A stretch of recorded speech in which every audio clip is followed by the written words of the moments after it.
องใจอำลูลาดปินพาพีดก็ลองสั่งพอหูตัวก็เป็นยางตกลึงอย่างควายมีคืนก็สันติอันเป็นใจจางคืนสั่งจางคืนสั่งสุขสันต์จางนายาอำลูลาดปินพาเห็นไล่ตีพาบนดอกสองกอเส้นตางในมันดึกกันนาหาในเตตึนว่าเตเลือตีวันหือจีบด้วยสัมโพ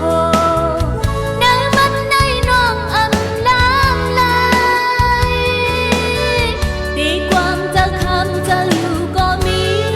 ลองสั่ง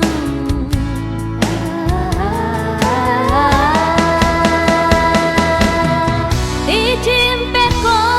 มีดีจะเก่าก็ยา